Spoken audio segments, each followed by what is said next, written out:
नमस्कार दोस्तों। सबसे पहले आज की मार्केट की हम लोग बात करेंगे। तो मार्केट में फिर से आज हम लोग को गिरावट देखने को मिला। बहुत ही खास गिरावट तो हम लोग को नहीं देखने को मिला, लेकिन साइडवेज मार्केट हम लोग कह सकते हैं। तो 17,054 के प्राइस पे मार्केट बंद होता है और अभी बहुत ही क्रिटिकल फेज से मार्केट गुजर रहा है, क्योंकि हम लोग जान रहे हैं रसिया यूक्रेन में बहुत ज़्यादा टेंशन चल रहा है और फेड रिजर्व भी अपना इंटरेस्ट हाइक करने वाला है, जिसके कारण मार्केट में एफआईआईज़ के द्वारा बहुत ही ज़्यादा बिकवाली किया गया है पिछले कुछ समय से। तो और भी मार्केट में अनसर्टेनिटी का दौर कुछ दिनों तक और बना रह सकता है। तो फिलहाल की बात करें तो 17,000 एक साइकोलॉजिकल सपोर्ट है मार्केट का, और 200 डेज़ के मूविंग एवरेज जो हम लोग यूज़ करते हैं वहाँ पे भी अभी मार्केट चल रहा है। तो दो सपोर्ट यहाँ पे काम कर रहा है। तो अगर 200 डेज़ के मूविंग एवरेज को नीचे की तरफ क्रॉस कर देता है निफ्टी 50, तो हम लोग को बड़ा फॉल देखने को मिलेगा, जिसकी संभावना कम ही जताई जा रही है बड़े बड़े एक्सपर्ट्स के द्वारा।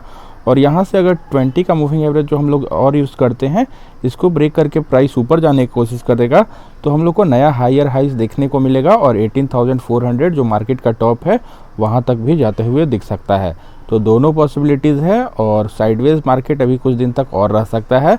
तो हम लोग को जहाँ भी ईटीएफ्स स्टॉक्स में मौका मिलेगा वहाँ पे हम लोग बाई करेंगे। और जो आप लोग म्यूचुअल फंड या इंडेक्स फंड में एसआईपी करते हैं उसको जारी रखना है, ये नहीं कि और फॉल करेगा तो हम लोग बाई करेंगे, ऐसा हम लोग को मार्केट को प्रेडिक्ट नहीं करना है। तो हम लोग 3 इंडिकेटर्स लगाते हैं दोस्तों। पहला 20 का मूविंग एवरेज जो कि आपको ब्लू लाइन शो कर रहा होगा, और दूसरा हम लोग 200 डेज़ का मूविंग एवरेज को यूज़ करते हैं जो कि आपको पिंक लाइन शो कर रहा होगा। और तीसरा इंडिकेटर हॉरिजॉन्टल लाइन जो आपको दिख रहा होगा वो पिवट पॉइंट या पिवट लाइन भी बोलते हैं, जो कि सपोर्ट या रेजिस्टेंस बताता है। तो 18,400 पे अच्छा खासा निफ्टी को रेजिस्टेंस मिलता है और उसके बाद से हम लोग को फॉल होते हुए मार्केट दिख रहा है। और फिलहाल की बात करें तो 200 डेज़ के मूविंग एवरेज के करीब में कंसोलिडेशन कर रहा है।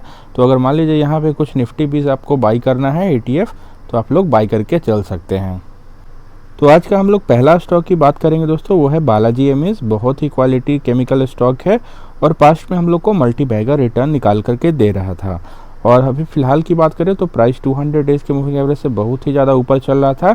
इसी क्रम में बहुत सारे केमिकल स्टॉक का प्राइस टू अर्निंग रेशियो भी बहुत ही ज़्यादा हाई हो चुका था, बहुत ही ओवर वैल्यूड हो चुका था।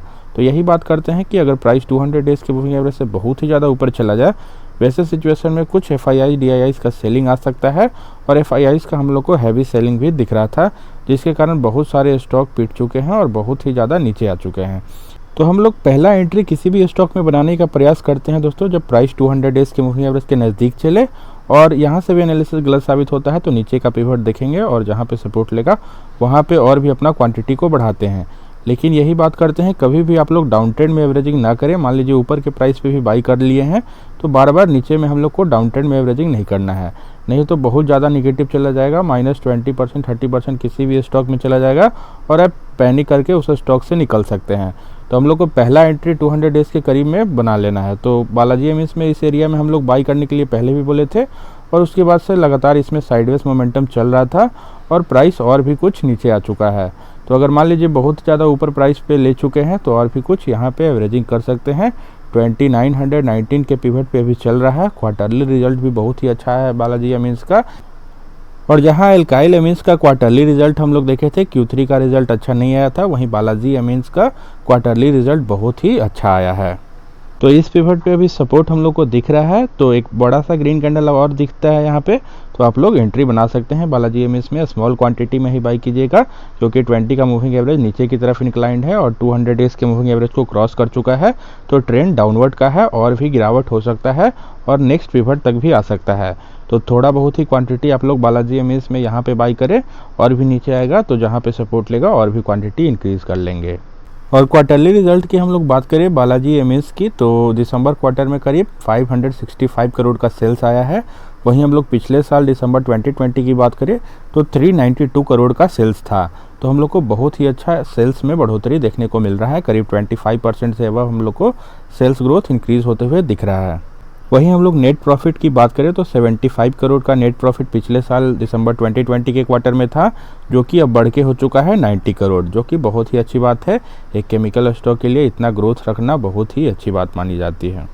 और अगला स्टॉक जिसमें हम लोग को आज बहुत ही ज़्यादा तेज़ी देखने को मिला है दोस्तों, वो है क्रम्पटन। और इलेक्ट्रॉनिक क्षेत्र से जुड़ा हुआ एक दिग्गज कंपनी है, जिसमें आप लोग कुछ बाई करके भी चल सकते हैं। तो इसमें भी हम लोग को लगातार गिरावट देखने को मिल रहा था। प्राइस 200 डेज़ के मूविंग एवरेज से बहुत ही ज़्यादा ऊपर कंसोलिडेट कर रहा था, उसके बाद हम लोग को बड़ा गिरावट देखने को मिल रहा था। इसी क्रम में निफ्टी 50 में भी गिरावट चल रहा था, जिसका असर सभी स्टॉक्स पे पड़ता है। तो फिलहाल की बात करें तो हम लोग देख रहे हैं प्राइस 200 डेज के मूविंग एवरेज से वेल बिलो चल रहा है क्रम्पटन में, और अच्छा हम लोग को सपोर्ट दिखा था 369 के पिवट पे। तो यहाँ पे हैमर कैंडल भी दिखा था, और आज हम लोग को एक बड़ा सा ग्रीन कैंडल दिखा है और 20 के मूविंग एवरेज को क्रॉस करते हुए दिखा है। तो एक और ग्रीन कैंडल आपको दिखता है तो उस कैंडल में आप लोग क्रम्पटन में एंट्री बना सकते हैं। बहुत ही क्वालिटी स्टॉक है, इसका हम लोग कुछ फंडामेंटल एनालिसिस भी देखते हैं। और जो खास बात बनाता है क्रम्पटन को वो है इसका रिटर्न ऑन कैपिटल एम्प्लॉयड। करीब 35% से एबव इसका रिटर्न ऑन कैपिटल एम्प्लॉयड है, और रिटर्न ऑन इक्विटी भी करीब 35% है। अगर 15% से एबव माना जाए तो अच्छा स्टॉक माना जाता है, और 35% से एबव बहुत ही ज़्यादा अच्छा माना जाता है। और हेवल्स की बात करें तो अभी आपको करीब 65 के पी पे मिल रहा है। वहीं क्रम्पटन की बात करें तो बहुत ही अच्छा पी करीब 40 के पी पे आपको मिल रहा है। तो दोनों में से कोई एक स्टॉक को आप अपने पोर्टफोलियो में रख सकते हैं। अगर हेवल्स को रखे हैं तो क्रम्पटन को इग्नोर कर सकते हैं, अगर हेवल्स को नहीं रखे हैं तो क्रम्पटन को आप लोग बाय करके चल सकते हैं। और क्रम्पटन की हम लोग फाइनेंशियल्स की बात करें तो 2018 में कंपनी का रेवेन्यू करीब 4110 करोड़ के करीब था। वहीं हम लोग 2021 की बात करें तो 4880 करोड़ के करीब रेवेन्यू चला गया है। तो हम लोग को लीनियर इंक्रीज सेल्स में होते हुए दिख रहा है, इंस्पाइट हम लोग कोविड का दौर भी देखे थे, 2 साल से मार्केट बंद चल रहा था। तो 2018 में जहां प्रॉफिट 320 करोड़ के करीब था, वहीं बढ़ के हो चुका है 2021 में करीब 620 करोड़। तो प्रॉफिट में हम लोग को डबल होते हुए दिख रहा है, प्रॉफिट आफ्टर टैक्स करीब। तो बोथ सेल्स और प्रॉफिट आफ्टर टैक्स हम लोग को लीनियर इंक्रीज होते हुए दिख रहे हैं, जो कि बहुत ही अच्छी बात है। और क्रम्पटन का जो सबसे खास बात है इसका शेयर होल्डिंग पैटर्न। तो प्रोमोटर्स लगातार इसमें हम लोग को स्टेक कम करते हुए दिख रहे हैं, और प्रोमोटर्स के पास मात्र 6% का होल्डिंग है। लेकिन वो हम लोग को डरने वाली बात नहीं है, क्योंकि यहाँ पे देख रहे हैं FIIs DIIs का मैसिव होल्डिंग है। जहाँ FIIs के पास करीब 40% का होल्डिंग है, पिछले क्वार्टर में 41% का होल्डिंग था, तो स्लाइड डिक्रीज किया है FIIs ने, स्टिल बहुत ही ज़्यादा होल्डिंग FIIs के पास है। DIIs की होल्डिंग की बात करें तो इस क्वार्टर में और बढ़ते हुए करीब 43% का होल्डिंग होते हुए दिखा है, और पब्लिक के पास मात्र 10% का होल्डिंग है। तो शेयर होल्डिंग पैटर्न बहुत ही ज़्यादा अच्छा है, क्योंकि FIIs DIIs ने इसमें बहुत ही ज़्यादा इन्वेस्ट कर रखा है, बहुत ज़्यादा म्यूचुअल फंड हाउसेस ने इसमें इन्वेस्टमेंट कर रखा है, जो कि आपको ये स्टॉक के बारे में बताता है कि कितना क्वालिटी का स्टॉक है क्रम्पटन। और प्रोमोटर्स का लगातार स्टेक कम करने का रीज़न ये है कि ज़्यादा कैपेक्स में इन्वेस्टमेंट किया जा रहा है, और नए नए प्रोडक्ट्स कंपनी लॉन्च कर रहा है। पहले समरसेबल पंप मोटर्स वगैरह कंपनी बनाता था, अब ये फैंस इलेक्ट्रॉनिक क्षेत्र में और भी जितने सारे इक्विपमेंट्स है क्रम्पटन बनाने लगा है, जो कि बहुत ही ज़्यादा डाइवर्सिफाइड इसका प्रोडक्ट पोर्टफोलियो कर चुका है। और अगला स्टॉक की बात करेंगे दोस्तों, वो है टाटा एलेक्सी। बहुत ही क्वालिटी IT स्टॉक है, और पास्ट में हम लोग को मल्टीबैगर रिटर्न निकाल करके दिया था। तो जैसा कि हम लोग इसमें देख रहे थे, प्राइस 200 डेज के मूविंग एवरेज से बहुत ही ज़्यादा ऊपर चल रहा था, और ऐसे सिचुएशन में हम लोग बोले भी थे कि प्राइस टू अर्निंग रेशियो भी इसका बहुत ही ज़्यादा हाई जा चुका है, और प्राइस 200 डेज के मूविंग एवरेज से भी बहुत ही ऊपर चल रहा है। तो यहाँ पे FIIs DIIs का कुछ सेलिंग आ सकता है। अगर आप भी नीचे के प्राइस पे बाई किए हैं तो टाटा एलेक्सी में कुछ प्रॉफिट बुक कर लें, और यहाँ पे वैसा ही होता है। और इस लोकेशन से हम लोग को लगातार कुछ पुल बैक लेते हुए स्टॉक दिख रहा है, और फिलहाल हम लोग को 6326 वाले पिवट पे आ चुका है। तो इसमें और भी गिरावट की संभावना है, और प्राइस 200 डेज के मूविंग एवरेज पर भी आ सकता है।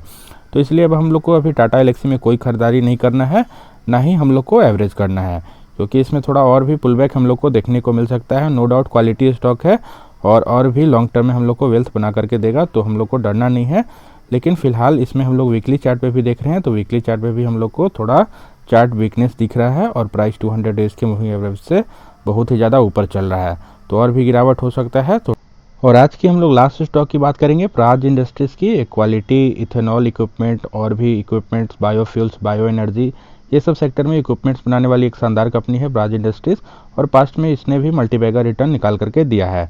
तो इसमें भी हम लोग देख रहे थे दोस्तों, प्राइस 200 डेज के मूविंग एवरेज से ऊपर चल रहा था, और यहाँ पे डबल टॉप का फॉर्मेशन भी था। तो यहाँ पे बोले थे कि थोड़ा बहुत एग्जिट कर सकते हैं, प्रॉफिट बुक कर सकते हैं, क्योंकि यहाँ पे कुछ सेलिंग हम लोग को देखने को मिल सकता है।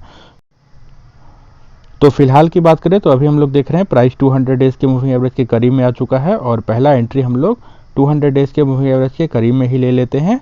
ऐसे तो ट्रेंड अभी डाउन ट्रेंड का है, क्योंकि 20 का मूविंग एवरेज नीचे की तरफ इंक्लाइंड है, तो और भी गिरावट हो सकता है।